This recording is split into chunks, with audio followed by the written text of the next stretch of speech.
വനമൃതയുടെ സത്യസന്ധത. വനമൃത എന്ന കുറുക്കന് ഒരു പുതിയ കളിപ്പാട്ടം കിട്ടി. തിളങ്ങുന്ന ഒരു പമ്പരം. അത് അവന് ഏറ്റവും ഇഷ്ടപ്പെട്ടതായിരുന്നു. അവൻ അത് തൻ്റെ കൂട്ടുകാരനായ ജ്ഞാനൻ എന്ന മോങ്ങയെ കാണിക്കാൻ ഓടി. ജ്ഞാനന്റെ മരപ്പൊത്തിൽ നിറയെ മനോഹരമായ കളിമൺ പാത്രങ്ങളുണ്ടായിരുന്നു. വനമൃത തൻ്റെ പമ്പരം ജ്ഞാനനെ കാണിച്ചു. സൂക്ഷിക്കണം വനമൃത, ജ്ഞാനൻ പറഞ്ഞു. ഇവിടെയെല്ലാം എളുപ്പത്തിൽ പൊട്ടുന്ന സാധനങ്ങളാണ്. വനമൃത ആവേശത്തോടെ പമ്പരം കറക്കി. അയ്യോ, അത് തെന്നിമാറി ജ്ഞാനന്റെ ഏറ്റവും പ്രിയപ്പെട്ട പൂപാത്രത്തിൽ തട്ടി. അത് താഴെ വീണ് കഷ്ണങ്ങളായി ചിതറി. വനമൃത പേടിച്ചുപോയി.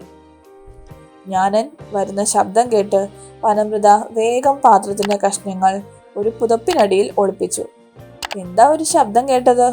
ജ്ഞാനൻ ചോദിച്ചു. ഒന്നുമില്ല, ഞാൻ വെറുതെ വീണുപോയതാ, വനമൃത കള്ളം പറഞ്ഞു. വനമൃതയ്ക്ക് ആ ദിവസം മുഴുവൻ സമാധാനമില്ലായിരുന്നു. കള്ളം പറഞ്ഞതുകൊണ്ട് അവന് കളിക്കാനോ ഭക്ഷണം കഴിക്കുവാനോ കഴിഞ്ഞില്ല. ഒടുവിൽ അവൻ ജ്ഞാനന്റെ അടുത്തേക്ക് തിരികെ ഓടിച്ചെന്നു.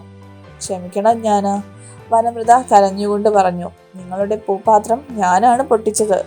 ഞാൻ കള്ളം പറഞ്ഞു. ജ്ഞാനൻ പുഞ്ചിരിച്ചു. നീ സത്യം പറഞ്ഞതിൽ എനിക്ക് സന്തോഷമുണ്ട്. സത്യസന്ധതയാണ് ഏറ്റവും വലിയ കാര്യം. അവർ ഒരുമിച്ച് ആ കഷ്ണങ്ങൾ ഒട്ടിച്ചു വെച്ചു.